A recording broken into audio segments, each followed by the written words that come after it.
세 가지 소원. 다그치 돈.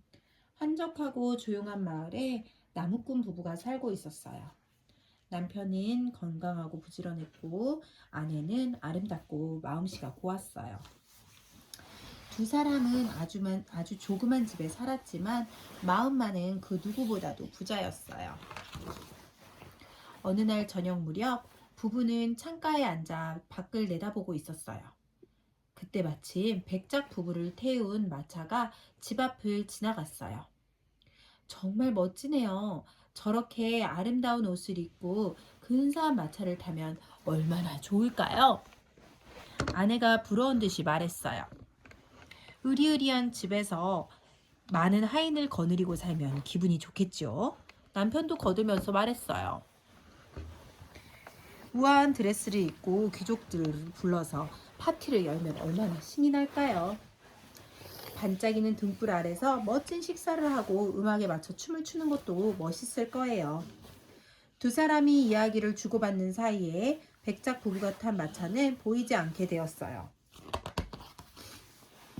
두 사람은 보잘것없는 집 안을 둘러보기 시작했어요. 천장은 시커먼 그을음으로 뒤덮여 있었고 식탁은 초라했지요.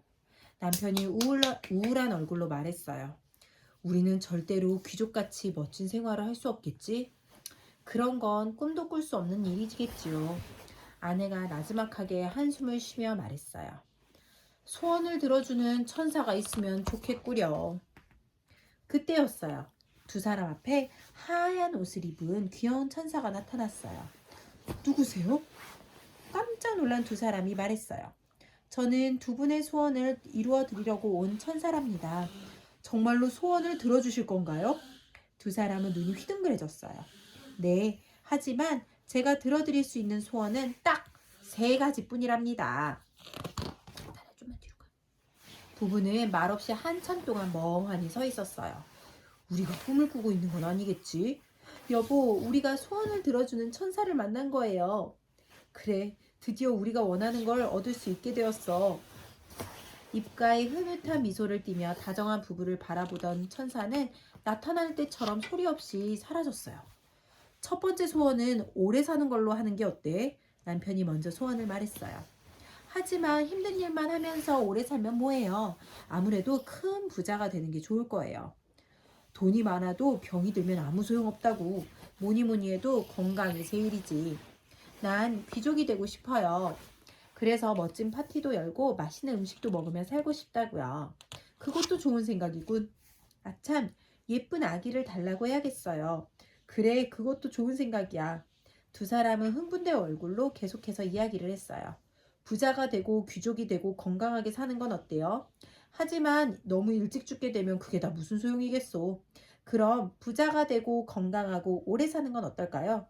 하지만 자식도 없이 오래 산들 무슨 재미가 있겠소? 건강하고 오래 살고 예쁜 아기를 달라고 하는 건 어떨까요? 부자가 되는 걸 포기하긴 좀 아까운데. 두 사람은 좀처럼 결정을 할 수가 없었어요. 얼마 후 남편이 말했어요. 어떤 소원이 좋을지 조금 더 생각해 본 뒤에 결정합시다. 네, 우선 저녁부터 먹고 생각해요. 아내는 서둘러 식사 준비를 했어요. 남편은 헛간에서 장작을 하나를 안고 주방으로 들어왔어요. 아내는 접시를 씻고 남편은 난로 안에 장작을 넣었어요. 하지만 두 사람의 머릿속에는 온통 소원에 대한 생각뿐이었어요. 남편은 귀족이 되면 어떨까 하고 상상했어요. 백작이 되어 멋진 옷을 입고 하얀 말이 끄는 마차를 타는 거야. 남편은 흐뭇한 미소를 지으며 생각했어요. 왕궁같이 으리으리한 집에서 하인들이 기다리고 있다가 허리를 굽히며 정중히 맞이하겠지? 남편은 가슴을 활짝 펴고 으스대는 흉내를 냈어요.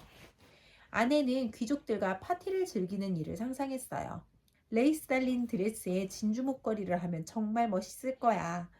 아내는 드레스를 입은 듯 고개를 꼿꼿이 세운 채 미소를 지었어요.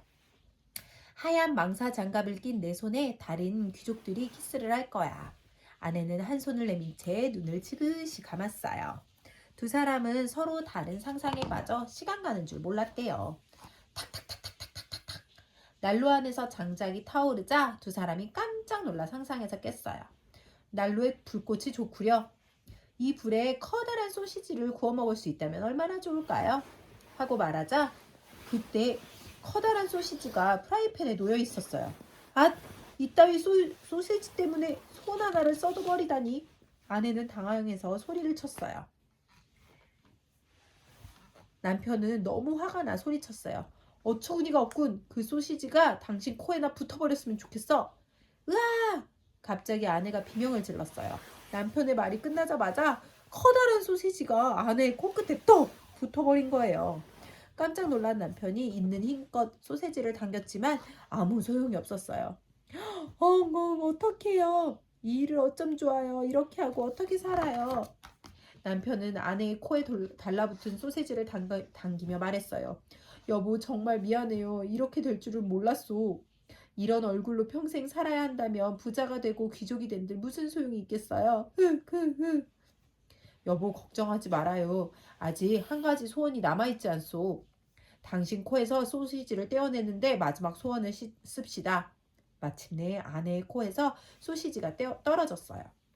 그러자 두 사람은 서로를 꼭 껴안았지요. 정말 큰일 날 뻔했소. 원래대로 돌아오게 되어 정말 다행이에요. 이제 공짜로 생긴 소시지나 먹어볼까? 아내는 빙그레 웃으며 소세지 요리를 시작했어요. 두 사람은 아무것도 잃어버린 게 없어 조금도 섭섭하지 않았어요. 오히려 욕심을 부리다가 불행해지지 않은 것이 다행스러웠죠. 여보, 헛간에는 장작이 가득하고 창고에는 밀가루 포대가 가득해요. 그리고 우리는 서로를 사랑하죠. 부자가 되어도 귀족이 되어도 지금보다 더 행복하진 않을 거예요. 나도 지금이 정말 행복하다오. 두 사람은 서로를 바라보며 빙그레 웃었어요. 끝.